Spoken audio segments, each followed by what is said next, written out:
Udah legal nih. Sospol dikerahkan. Mental juga kalau LSM-nya pada. Jadi kita memang harus apa ya, Bu? Ibu pernah sampaikan apa pentahelik ya. Jadi kita bersama-sama kita memang segala macam bidang kita harus bekerja sama, termasuk kita. Ibu dari ITB ya, Ibu dari Unpad, kami dari Kejaksaan. Pak Kajati sangat menanamkan hal itu. Kerjasama ini harus kita.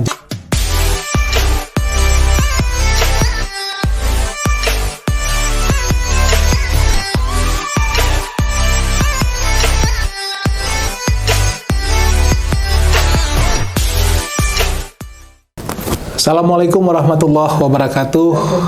Ketemu kembali di podcast AA Jaksa. Kali ini bersama saya Dodi Ghazali Emil, Kasipenkum Kejaksaan Tinggi Jawa Barat. Dan alhamdulillah ini saya yakin ini kesempatan jarang sekali. Jarang sekali kita bisa mendatangkan dua orang Sri Kandi universitas ternama di Indonesia. Dan beliau adalah perempuan pertama, benar ya Ibu ya? Perempuan pertama menjadi rektor di universitas beliau pimpin masing-masing. Benar ya Bu? Betul. Saya kenalkan, pertama adalah Ibu Profesor Insinyur, mohon maaf, Ibu Reni Juhraini Wirahadikusuma. Ibu adalah Rektor Institut Teknologi Bandung. Ya. Apa kabar Bu? Alhamdulillah. Selamat datang di Kejaksaan. Iya. Di Kejaksaan Tinggi Jawa Barat. Kemudian Ibu Rektor Unpad Universitas Padjadjaran, Profesor Dr. Rina Indiastuti SEMS IE. Benar ya Bu ya? Betul. Iya. Ini kesempatan langka di podcast AA Jaksa hadir dua Sri Kandi masing-masing universitas yang merupakan universitas terbaik di Indonesia. Ya Bu, Alhamdulillah. Barusan saja kita dari Unpad dan ITB menandatangani MOU terkait dengan kerjasama di bidang perdata dan tata usaha negara. Gitu ya Bu ya? Tentu nantinya kita akan banyak kegiatan terkait masalah keperdataan dan tata usaha negara. Kalau dari yang disampaikan oleh Ibu Rina tadi dijelaskan bahwa salah satunya kami banyak aset, betul ya Bu? Aset tanah, kita dapat tanah di beberapa daerah tempat premium. Kalau dulu nggak premium, sekarang udah premium tentunya. Ya, seiring berjalannya waktu, tentu kita harus menjaganya itu. Ya Bu ya. Gimana Bu? Kalau sekarang ini kondisinya? Baik. Ya. Ini Jaksa, saya izin buka masker. Siap Bu, silakan Bu. Baik. Jadi terima kasih. Dengan MOU tadi ya, satu kita menjadi lebih tenang lah ya. Jadi mimpin perguruan tinggi ini ada pendampingnya nih, aman, terutama untuk menjaga aset negara. Karena aset negara itu kan sudah dalam undang-undang kita harus jaga ya, tidak boleh diserobot oleh pihak lain. Jadi Unpad saat ini punya aset premium. Memang kawasan Dago itu cukup luas. Dago di Pati Ukur? Dago di Pati Ukur, Jalan Cimandiri, tercecer-cecer. Tapi yang orang itu tertarik ingin nyerobot itu yang di Dago. Di Dago ya? Di Dago. Luas. Berapa luasnya Bu ya? Lumayan, cukup luas lah. Dulu memang di situ ada kampus ya, Fakultas Pertanian dulu. Kalau udah pindah Jatinangor, dekat Dago Tea House itu. Kan? Oh, dekat Dago Tea House, iya. Ini sebutnya itu di dekat Dago Tea House, kemudian ada Bukit Dago. Jadi itu memang premium sekali. Jadi contoh aja sekarang itu kan yang di Bukit Dago itu dekat dengan komplek perumahan. Jadi kadang-kadang ada lapangan tenis, dosen-dosen itu suka main tenis. Iya betul. Itu si lapangan tenis itu ditempel aja, menyelamatkan aset negara gitu. Jadi ceritanya Unpad yang mau menyelamatkan aset negara, kenapa dia yang jadi menyelamatkan aset negara? Jadi kesannya Unpad yang nyerobot. Iya. Jadi memang menarik ya. Menurut saya kasus itu jadi kadang-kadang kita langsung nggak berkutik karena seakan-akan mereka itu yang punya lebih berhak daripada. Oh iya. Menarik kan? Betul. Aja pelang. Ya kan maling teriak maling. Kan? Begitu caranya pajak ya. Salah satu modus, Bu, Modus pastinya. untuk membuli dulu. Padahal kita udah menempati udah lama. Ya. Lama. Lalu KB turunkan si plang, besok pagi itu naik lagi. Turun lagi plang, besok itu naik lagi. Jadi menarik. Ya. Nah, tampaknya nanti dengan pendampingan dari Kejaksaan Tinggi Jawa Barat, insya Allah ya, harusnya sih tidak lagi digodain seperti itu ya. Ya, alhamdulillah. Mudah-mudahan kita bisa menjaga bersama. Itu aset Unpad, yang jelas itu aset negara. Tentunya harus banyak digunakan untuk kemaslahatan pendidikan lah. Benar Bu ya? Benar. Karena Unpad ingin menjadi universitas yang levelnya dunia, kan begitu? Tapi tetap harus bermanfaat bagi masyarakat. Tentunya begitu Bu ya. Ya, itu salah satunya. Kalau dari ITB Bu gimana Bu? Apa? Sudah ada ini nggak Bu? Kita kan habis MOU juga nih Bu. Iya. Jadi ini mendengar dari Bu Rina juga, alhamdulillah ya, saya jadi belajar juga untuk lebih mengantisipasi penjagaan aset-aset ITB gitu ya. Nah, kalau ITB ini khususnya Pak A.A. Dodi Ghazali ML, jaksa. Ini, jadi kalau ITB ini tadinya kurang memahami ya mengenai layanan-layanan di kejaksaan ini. Mungkin mikirnya nuntut aja kan, meriksa korupsi aja Bu ya. Kami biasanya paling seringkali dimintai tolong oleh penegak hukum ya, KPK dan itu sering sebagai saksi ahli, menghitung kerugian negara, segala macam itu kami jembatan, sering begitu jalan, ya. gedung, Tidak tahu bahwa sebenarnya ada juga hal yang bisa kita minta tolongkan kepada kejaksaan. Nah, bahkan ini datangnya dari Pak Kepala sendiri gitu ya. Pak Kepala hadir ke kantor saya dengan beliau boleh ke sana nggak, katanya hari ini ada di Bandung. Betul. Wah, ada Pak Kepala mau hadir, saya pasti segera gitu Kalau ya. di beberapa pihak mungkin pengen banget Pak Kajati. Ini lah beliaunya yang menawarkan sendiri. Ya pasti saya begitu ya. Saya ajak ada Pak Wijaya itu, Pak Wi, temenin saya nih, mau ada Pak ini dan 2 jam lagi hadir.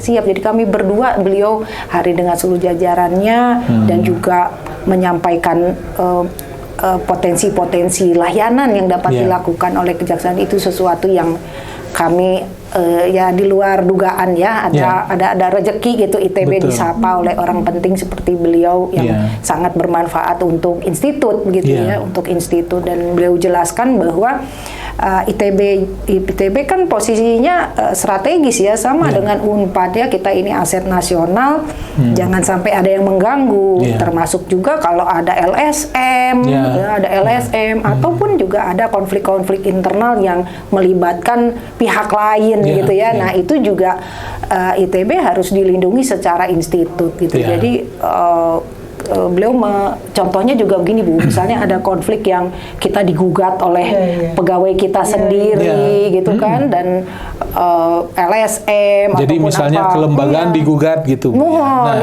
kelembagaan bukan saya bukan pribadi gitu ya, tetapi kelembagaan digugat padahal kita ada aturan yang sudah kita lakukan sesuai prosedur gitu, seperti itu.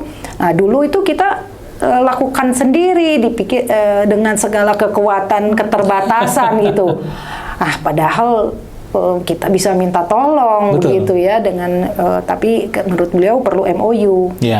Langsung itu besokannya langsung draft MOU-nya itu kami bahas dengan bantuan dari bidang perdata dan Datun itu langsung memberikan draftnya mirip dengan yang oleh Unpad, karena kalau Unpad kan udah yang kedua kalinya gitu. Saya bilang ya samain aja template-nya.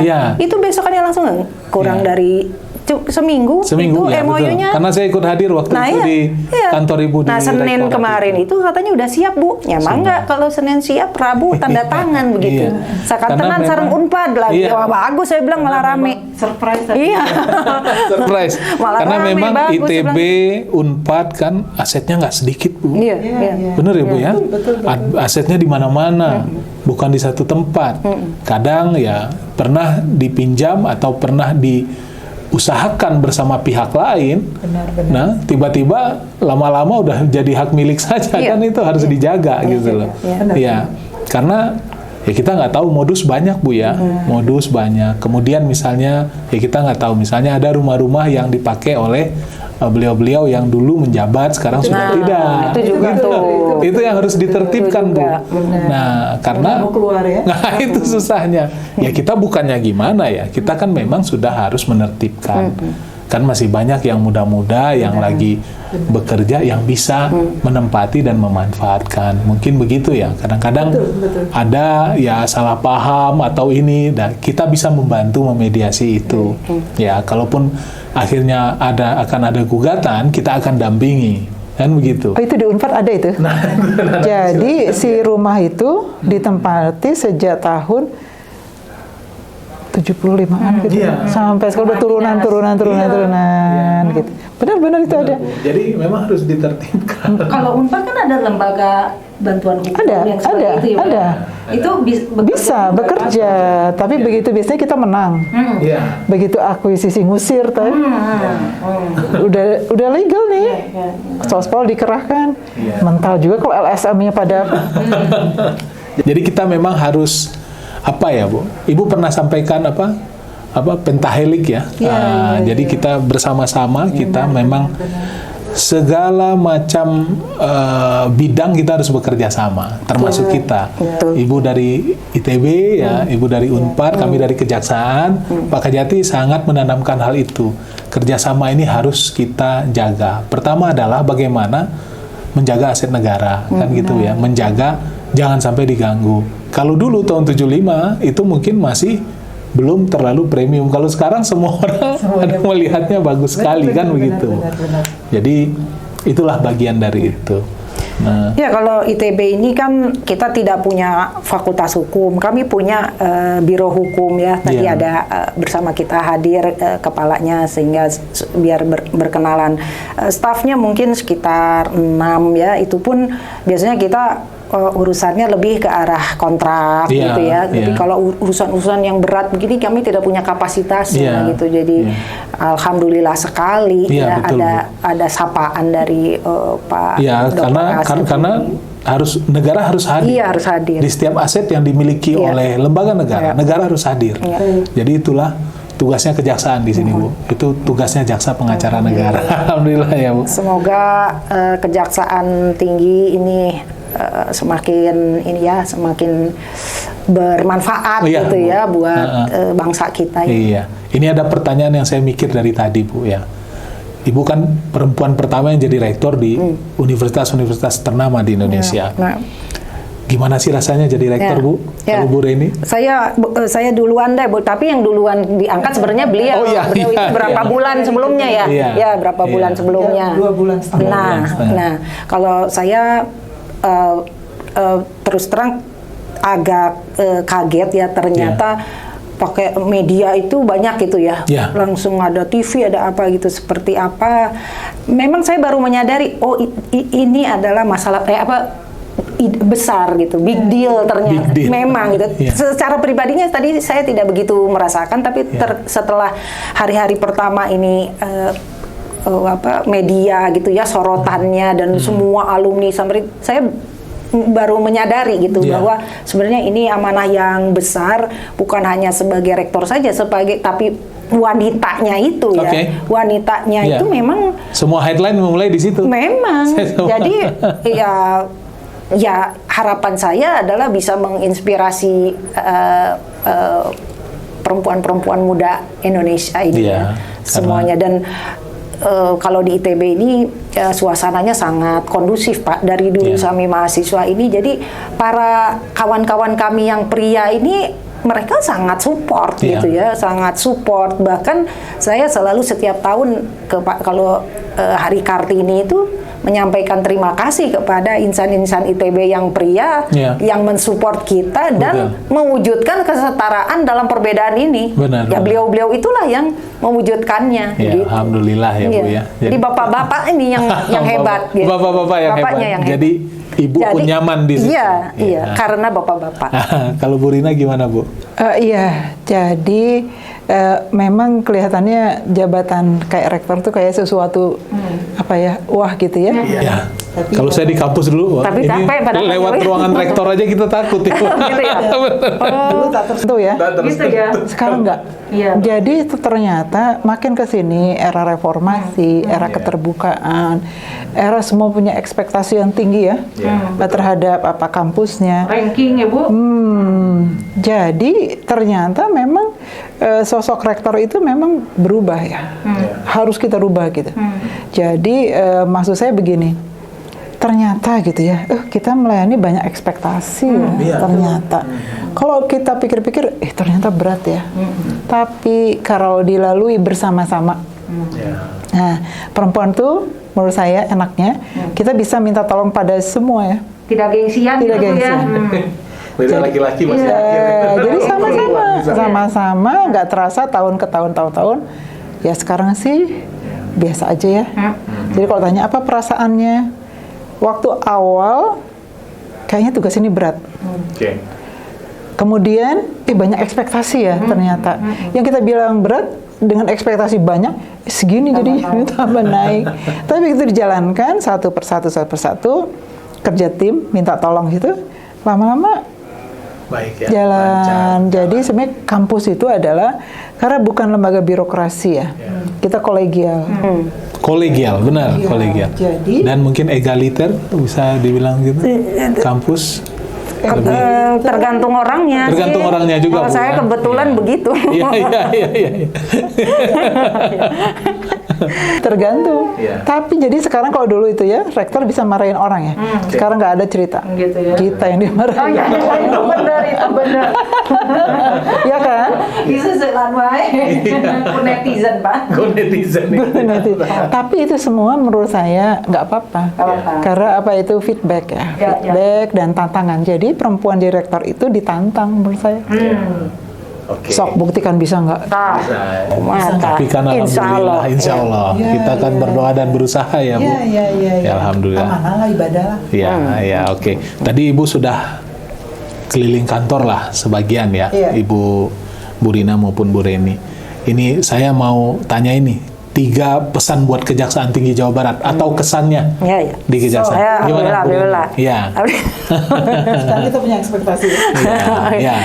Satu ya, saya juga kebetulan memang aktif di sebelah nih di Yayasan Taruna Bakti nih dulu. Yayasan Taruna Bakti. 2 putra saya juga sekolah di sini.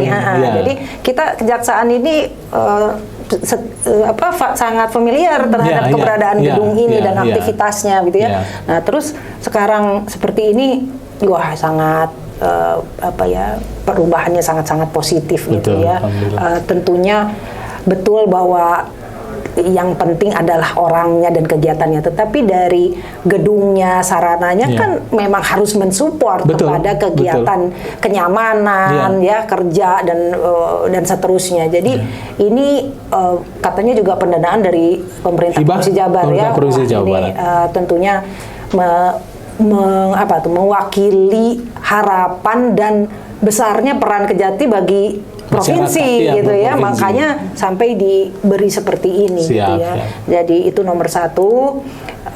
Jadi reputasi dan respeknya masyarakat Jawa Barat, DPRD, Gubernur terhadap Kejaksaan ini, makanya direfleksikan seperti gedung yang seperti ini. Dan yang kedua tadi Wakil Rektor kami Pak Wijaya itu seorang profesor arsitek. Beliau setiap masuk ke gedung baru pasti inspeksi gitu. Nah, tadi bilang ini bagus katanya gitu, juga ini bagus katanya, kualitasnya bagus. Biasanya kalau beliau udah sebut itu alhamdulillah gitu ya. Nah, itu dan yang ketiga adalah ya tadi ya saya bertemu Pak Kepala 2 kali membuka mata saya ya mengenai profesi jaksa ya. Profesi jaksa yang profesional itu seperti itu ya. Pak Dodi juga ini di sini ya, semua kita optimis lah mengenai penegakan hukum di Indonesia yang memang jalannya masih panjang, tapi yang penting kita maju terus dan optimis. Begitu Pak Dodi. Terima kasih Ibu. Pertama Harus 3, Bu. Harus 3 ya? Nggak boleh sama. Kan udah diambil, Iya. nggak boleh sama. Saya duluan. Makanya dia bilang, saya duluan biar saya nggak sama ya. Iya. Mikir ya? Oke. 3 lagi. Jadi Jaksa Pak Dodi gini, begitu kita masuk ruangan, kemudian juga Pak kepala dan jajaran itu sumringah gitu ya. Jadi ruangannya tuh nyaman, welcome. Lalu manusianya juga sumringah. Jadi kita orang luar merasa tenang ya, tentram. Nah, jadi satu adalah mudah-mudahan Kejaksaan Tinggi Jawa Barat menebar ketentraman bagi kita bagi masyarakat. Jadi tidak menakutkan, tapi tadi siap menolong, membantu. Nah, itu pertama yang kami rasa. Jadi menjadi tentram. Nah, kalau kami ini menjadi tentram, kami bisa menjalankan tugas pokoknya lebih cepat. Tidak terganggu dengan hal-hal yang tadi Iya betul, target-target tercapai ya. Beresin tanah lah, inilah itu gitu ya. Ya Bu ya. Sama mesti jagain pelang ya. Iya, jagain pelang. Itu yang ke-1. Ya Bu. Nah, yang kedua adalah ternyata case atau kasus hukum kan semakin kesini semakin complicated ya. Karena perubahan zaman. Tadi kami senang pendekatan digital. Kantor ini sudah digital based. Nah, ternyata kasus-kasus di luar juga kan dengan perkembangan teknologi ini kok jadi macam-macam ya. Ya tadi disinggung juga kan masalah katakan saja penipuan berbasis digital. Nah, tentang edukasi dari berbagai kasus itu kalau di-share pada masyarakat kan bagus ya. Jadi ada kewaspadaan. Ya. Karena kan masyarakat yang juga bergerak dengan teknologi ini kan nggak sadar ya, karena iming-iming modus-modus baru dan sebenarnya menyenangkan, tapi ternyata kata kejaksaan setelah dilihat hati-hati ini bahaya, resikonya tinggi. Nah, kalau itu sering mungkin podcast bisa bisa share ya. Itu kami tunggu. Jadi kami akan belajar dari ke depan, mawas diri kami ini seperti apa ya, supaya resiko-resiko hukum dan sebagainya kita bisa jadi lebih paham. Jadi yang kedua literasi atas kemungkinan berbagai resiko hukum. Nah, berkejutan yang berbasis digital.